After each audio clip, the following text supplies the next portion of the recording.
Here we are, fishing friends. Me and Brett, we're out on the mullet. Say hello. Hello. Nice one, Brett. So yeah, we're out in Plymouth today, in the middle of town. In fact, bit of urban mulleting today. And we've just set up and we've thrown the bread in, and we're just waiting for some action. Really, we've got it right on high tide. There's nothing going on. We haven't had a bite or anything yet.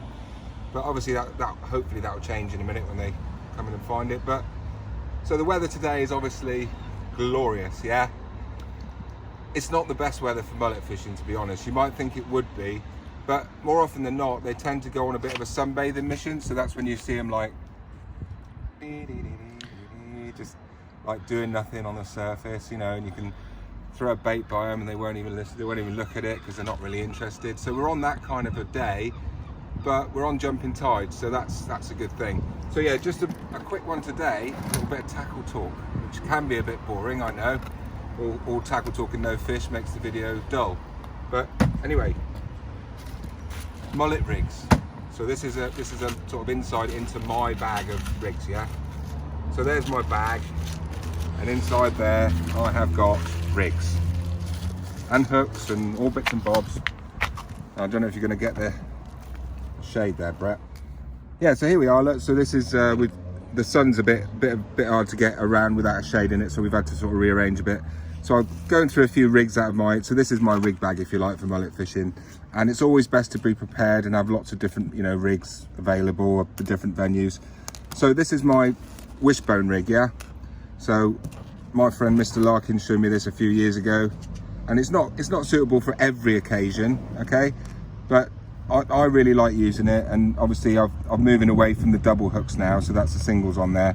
And believe it or not, it doesn't really tangle a lot. You'd think it would tangle being flicked out, but it doesn't usually. So that's a really nice rig, and I've just sort of upgraded that with a bit of fluorocarbon at the back because it's a bit stiffer, so like 15-pound fluoro. It doesn't matter, they won't see it. So there's my wishbone rig, and you can see, look, I've got lots of different rigs, and these do go back a bit in time. So look, there's an old rig, running ledger. So I just marked them all, RL, running ledger. I've got fixed pats there, so fixed pat. I've got wishbones. So there's an older running ledger there, look, and all it is, and obviously it has got a double hook on it. This is just like an emergency rig, if you like. And we've even gone to the trouble of painting the hooks, and it seems to make a difference, you know, with the bites and everything. So that's just a running ledger rig. So you just put a little snap swivel on the back of that and throw that baby out. So that's really good for sort of estuaries, creeks, basically everywhere you can use that rig. But it's not very good for fishing deep water marks, so down piers and stuff like that. It doesn't really work as well. So that's our running ledger rig there, you can see. So that's another one. And then I've got my fixed pats. So I've got a couple of fixed pat FP fixed pats there. Look, one's got, I believe that's got double on it still. That's an old rig. And I think this was the one we were using the other day down the wall, you know. So it's just a simple fixed pat, and it's still got the weed on it from the other day. Look, so that's how authentic it is.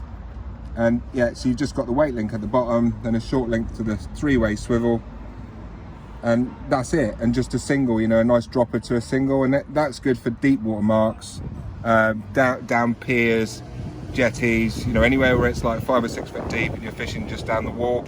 So that's the rig to use, as the fixed pat. I've moved away from the 2-hook fixed pat because in the last 3 times I've used it, I've had 3 fish and they've all tangled up in the bottom, in somewhere in the paternoster. Yeah, they've tangled up. So I've binned that now. I ain't using that again. So for me, it's 1-hook pat all the way. Forget the 2 hooks, you don't really need it. And it is just another thing to get tangled around the fish. And as soon as they get wrapped up, they don't fight the same. They know that they're all, you know, wrapped up and it's no good.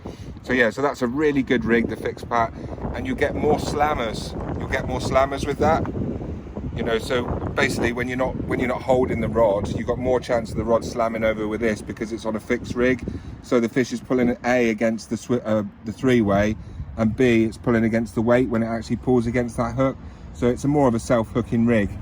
Now finally, so we'll try and keep this a bit brief and not too boring. I sell these in my shop. This is my pop-up mullet rig. Okay, so it's got a double up. I'm actually using one out there and it's got a single hook on it. I uprated that to a single. So this is an older rig, but I've never used it. You can see it's brand new, look, fresh out the bag. And this little beauty, you basically get a little snap swivel, obviously to sit at the back with your weight. It's just basically a long running ledger, and you can see those pop-ups there. Look, so I've got a couple of Lumi 12mm pop-ups there, locked off with some tight stops or whatever, and then the hook length is just, you know, literally a couple inches away.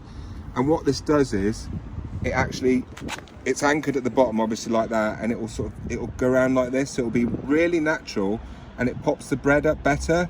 So if you're not that great at popping your baits up, you know, this is a really good rig to use.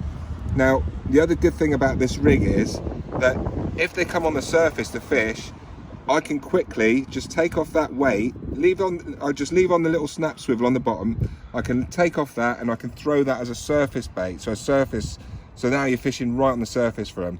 Yeah, so it's like a multi-purpose rig. You can use it as it is, like a running ledger, or you can just, if you see the fish come up and they start woofing that bread down, man, you've got to change quickly and get out there with a surface bait, and they will woof that down. And they will also go for these floats. I've seen them actually hitting these. So it doesn't scare them. I've been asked if it scares them.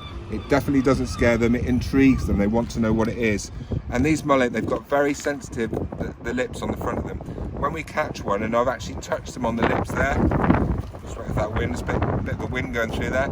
Yeah, when you actually rub a mullet's lips, they're like this. They don't like it. So it's very sensitive. All those little what are they called? Nodules. You know, the little nerves. You know, all the little nerve endings on their lips are very, very sensitive. And I'm sure that they go around and they just mouth things, and if it doesn't feel right, they won't take it. The same with a hook. You know, we often go on about, as soon as they can see that hook, you might as well rebait because they stop biting it. And my theory is that it's a lot to do with their, you know, with this sensitivity, the nerves in their lips. I think they can feel that metal, or they might even get sort of a, you know, a metally thing off it. So that's my personal opinion. I think they can feel as well as see when that hook's showing. Do you know what I mean? So yeah, so that's just a little bit today about, you know, the rigs that I use. And you know, there are a few more rigs that you can use, but this is all you need, man. And so we've got, you know, a couple of rods out here, running ledger today because we're fishing into a creek. And yeah, so that's a little talk about the rigs, and I'll probably slot this in somewhere in a little video. Maybe, hopefully we'll catch something today, but if not, that's another little tip for you. And look, they spin really nice. How cool is that? You tart. Yes, mate. Look. Cheers.